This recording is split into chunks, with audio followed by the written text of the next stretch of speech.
que ce soit la grâce, que ce soit la loi, tous ces deux choses-là appartiennent à la sainte doctrine.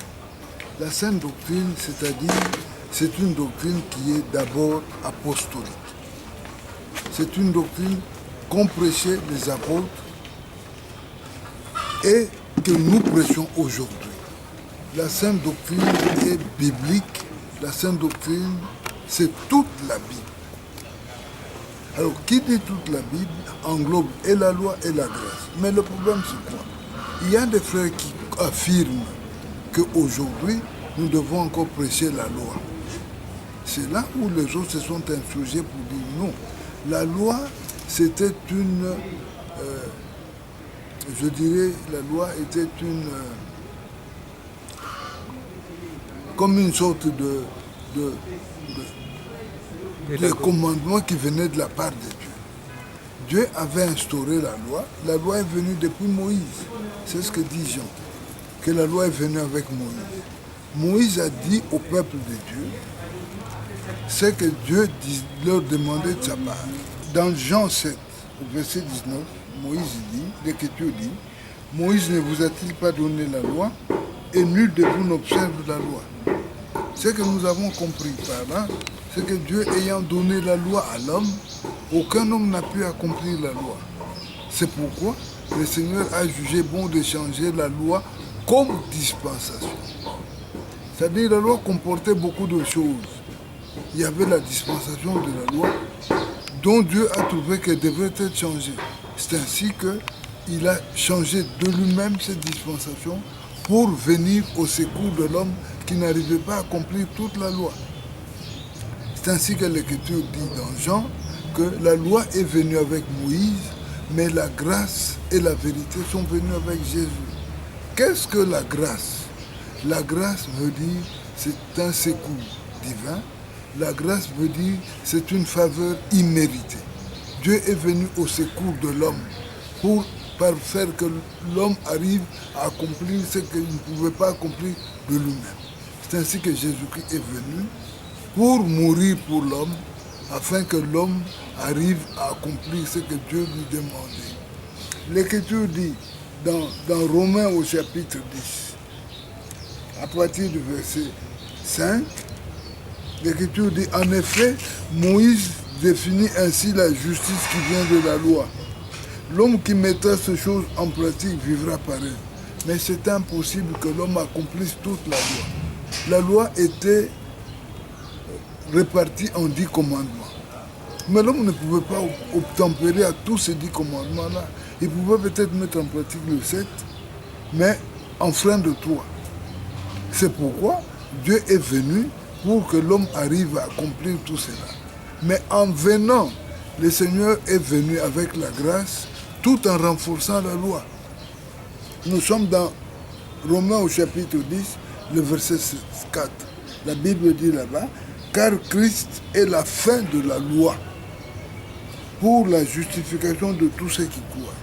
Quand on dit la fin, c'est la fin. La fin, c'est-à-dire souka.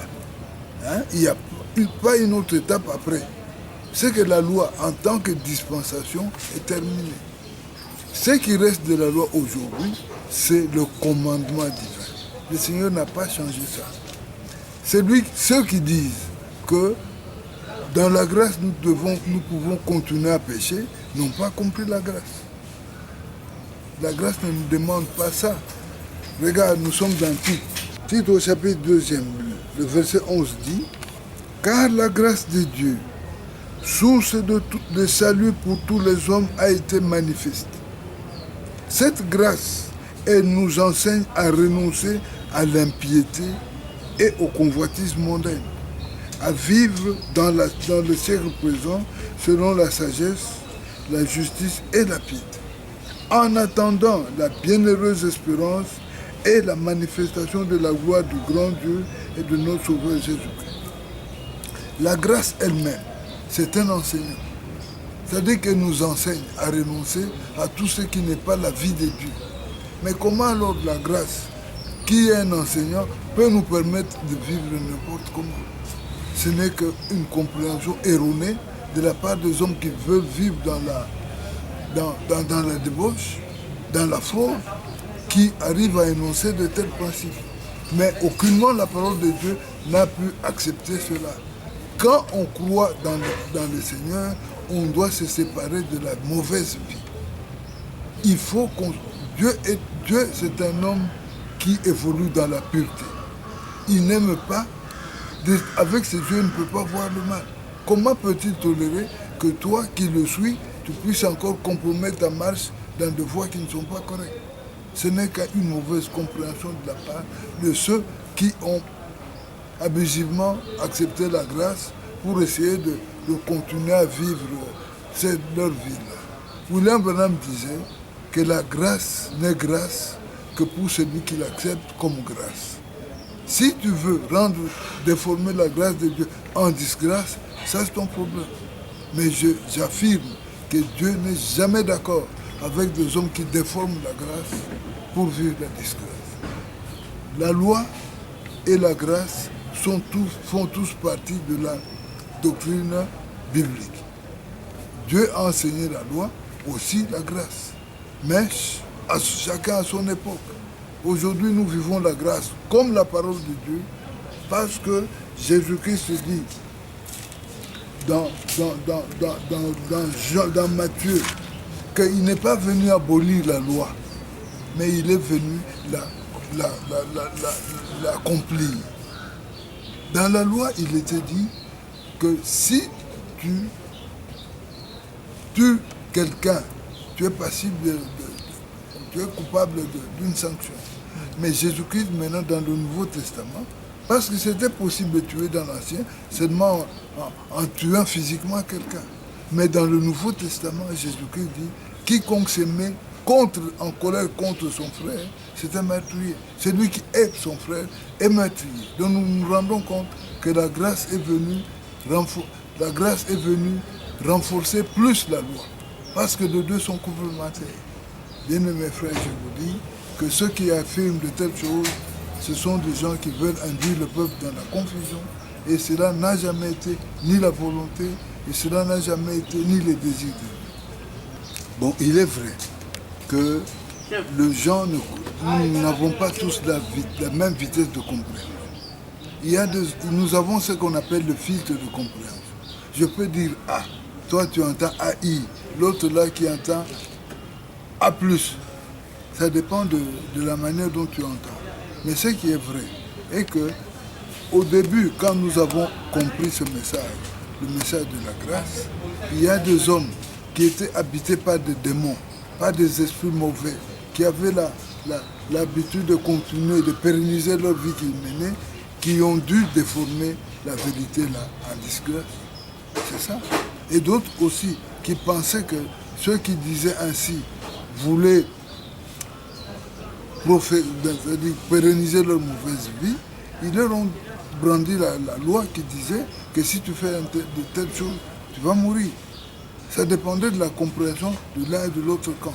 Mais sinon, la volonté de Dieu est que tout celui qui donne sa vie à lui doit être séparé totalement de tout ce qui n'est pas. C'est un peu ça la compréhension.